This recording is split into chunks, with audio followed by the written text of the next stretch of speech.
You're watching Cable 2.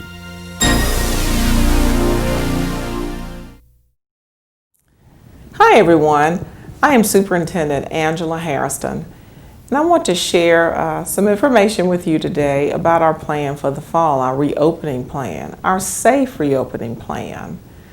I also want to take this time to answer a few questions about our reopening plan. In late May, Governor Cooper provided us guidance relative to opening in the fall. There was a Plan A, which meant that children would return with some social distancing. Plan B, students would return at a reduced level of population in the classrooms, meaning that we would return with about 50% of our students on any given day. We would also have extensive requirements for screening children, very clear guidance on closing schools if students should come to school and prove to be positive and actually present themselves to us as a student who is ill, and very clear guidance on how we would transition to our cafeteria, and also transportation was included in that guidance. We also were given the option of Plan C, which was online learning or virtual learning. On Friday, July 17th, I recommended to our Board of Education that we move to Plan C. That was not the expected recommendation a few days earlier. We fully thought we would open in Plan B, but as we became clearer to us as we moved closer to transitioning into the fall, that we had many things to work on to safely open our schools and doors to students. Some of those areas included safely transporting our students. The requirements allow us to place approximately 12 to 14 students on a school bus. Maybe at this time 24 students could actually be on a school bus, and we do know that typically we carry anywhere from 40 to 50 students. We also needed to shore up our screening process. We do not want any adult or student exposed to others who may have temperatures or may demonstrate those symptoms that would tell us that students and adults are ill on any given day. We also needed to be sure that we listen to our teachers. We have so many teachers and employees who were not prepared to return on August 17th. They felt they needed alternate work assignments, and we needed more time to understand their circumstances. So the only choice we really had at that time was Plan C. We needed more time, and we also need more resources. We know that opening safely under the current guidelines that have changed a little bit over the last week or so will still cost millions of dollars. So we want to be sure, we want to be absolutely sure when we open our doors that the adults, the employees, the teachers, our custodians, our school nutrition employees, our principals, our leaders, that they're safe. We absolutely want to be sure that your children are safe as well.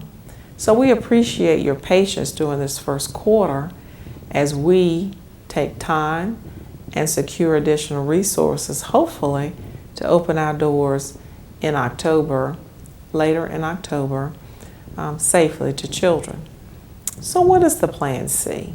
What is this Plan C? Plan C is virtual learning. Now I know in the spring, virtual learning and remote learning may not have been what we all desire, any of us desired. We were given about a 3-day window of time to move to remote and virtual learning. Some children experienced face-to-face learning throughout the week. Some students relied on emails, scanning, downloading, and some students were given packets. That is not the expectation for the fall. For the fall, we have moved to a place of face-to-face instruction.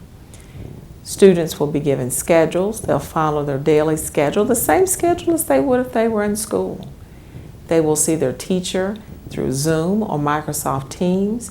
They will have very specific assignments that will be graded by our teachers and lots of interaction. So we look for a very different experience during this first quarter as we work out plans to transition our children back to school. Make no mistake about it. We believe, our Board of Education, I believe, that the best place for children and adults is in the schoolhouse. However, we all must be sure that we prioritize safety when we transition back. So some of our parents want to know, will I have some training opportunities? Will you teach us how to use this Canvas, this Zoom, this Microsoft Teams product? And yes, we will. We will have modules that will appear on our Channel 2 and our Facebook that will be posted to help you better understand how to best support your student in a virtual world. Are there going to be staff layoffs? I've had parents and people ask alike. Right now, we need all of our employees at this time to help us transition back to school. Certainly, our school nutrition employees are always considered, but we know children will eat lunch even if they're at home, and breakfast as well. So we look forward to having our staff support our transition back. Other questions involving remote learning or virtual learning for us are: how will open houses work? How will teachers be trained? How will I ensure that my kindergarten and pre-K student are getting quality? All of these things are being addressed as we speak. Teachers began virtual training last week. They have 20 hours of opportunities, even more this summer, to participate in training. We also will bring our teachers back on August 10th, and we look forward to spending more time with them in the process of training them how to best serve our students. I can tell you, anytime you do something that's a little different than what you've done for many, many years, it's scary. It's scary. The unknown is always a little scary. But I believe that we have great teachers, great principals, great parents, and wonderful students. And by all working together, I know that this will be an experience that we'll all learn from. We might even enjoy it and have fun. We really might. But students, there will be some protocols. We'll have some expectations for you, and teachers will spend the first week talking about those expectations on virtual learning. Can't stay in your pajamas all day and be in the bed with your computer. We need you upright in a good learning space, pen and pencil ready to go. And for our younger ones, we'll try to reduce screen time so that they're not agitated and worn out at the end of the day. If your child doesn't do well on virtual learning, we'll ask the teachers to record their lessons so you can play them at other times and break the day up for your student. We also want you to know that a schedule, and remind you that a schedule will be set. Students will continue with their gifted programs or advanced placement programs. Our special education students are going to really have a lot of attention from us. And so just know that you are exceptional in every way, and we are going to be sure that we do everything we can to meet your needs and parents as we go through this process. Many questions about, will I have my band, access to my orchestra, dance, art teacher, and my physical education? Absolutely. You will have opportunities to enjoy those experiences. And I'm so excited that many of our teachers who organize clubs and activities are just excited about the virtual opportunity to join with you and continue your clubs and activities throughout the year. I can tell you that there was not a decision, not one decision or option that we have, and I should call it an option, that we had for opening school other than coming back face to face for everyone, that didn't just break our hearts. We want to see our children. We enjoy having you in school. We enjoy our normal path of behavior, but unfortunately, we're at a time when all of us must be flexible. We must prioritize the education of our children by working together. Community members, parents, teachers, and staff And please know this is no easier for us than it is you, our parent or our student in the virtual world. But we realize that we must make the best of the circumstances that we have.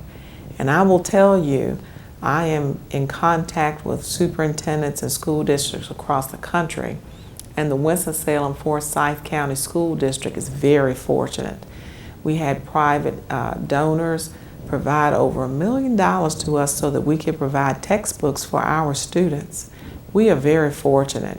We have people across our district who care about you, our Board of Education, our employees, and especially me. So I just really want you to take time this first quarter to try to have a great experience as best you can. And I'll see you soon as we plan for our safe return.